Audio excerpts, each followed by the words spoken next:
Kozhikode police ചമഞ്ഞ തട്ടിപ്പ് നടത്തിയ 2 പേർ പിടിയിൽ. എടച്ചേരി വേങ്ങോച്ചി സ്വദേശി മധു, വേളം സ്വദേശി രജീഷ് എന്നിവരാണ് പിടിയിലായത്. എസ്പിയുടെ സ്പെഷ്യൽ സ്ക്വാഡ് എന്ന പേരിൽ ചീട്ടുകളി സംഘത്തിൽ നിന്ന് 5 ലക്ഷം രൂപയാണ് തട്ടിയെടുത്തത്. വിവരങ്ങളുമായി സരീഷ് പി കെ ചേരുന്നു. സരീഷ്, ഗുരുതരമായ ക്രമക്കേടാണ് നടന്നിരിക്കുന്നത്. എന്തൊക്കെയാണ് വിശദാംശങ്ങൾ?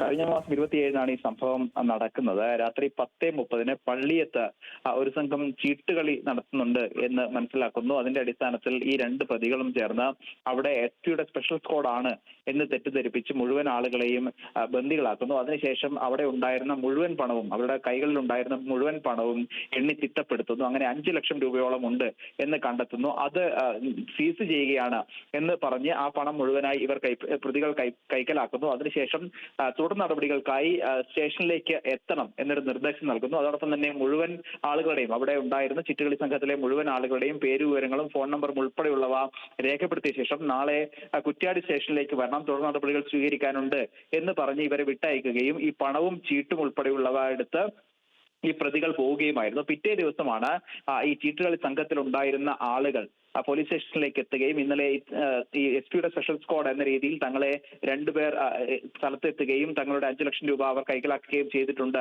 തുടർ നടപടികൾക്കായി ഇന്ന് എത്താൻ പറഞ്ഞിരുന്നു എന്ന് എസ്ഐയുമായി സംസാരിക്കുകയും ചെയ്തത്. പക്ഷേ അത്തരത്തിലൊരു വിവരം പോലീസ് സ്റ്റേഷനിൽ ലഭിച്ചിരുന്നില്ല. പിന്നീടാണ് ഇത് തട്ടിപ്പാണ് എന്ന് പോലീസ് തന്നെ മനസ്സിലാക്കുന്നത്. അതിന്റെ അടിസ്ഥാനത്തിൽ പ്രത്യേക സംഘത്തെ രൂപീകരിക്കുകയും പ്രതികൾക്കായി അന്വേഷണം നടത്തുകയും ചെയ്തു. അതിനിടയിലാണ് ഇപ്പോൾ ഇടച്ചേരി വേങ്ങോളി സ്വദേശിയായ മാരാൻകണ്ടിത്താഴെ മധു, അതോടൊപ്പം തന്നെ വേളം പുളുക്കൽ സ്വദേശി കളങ്കിത്താഴെ കുനിയിൽ രാജേഷ് എന്നിവരെ കുറ്റ്യാടി പോലീസ് അറസ്റ്റ് ചെയ്തിരിക്കുന്നത്. ഇവർ 2 പേരെയും കോടതിയിൽ ഹാജരാക്കി റിമാൻഡ് ചെയ്തിട്ടുണ്ട്.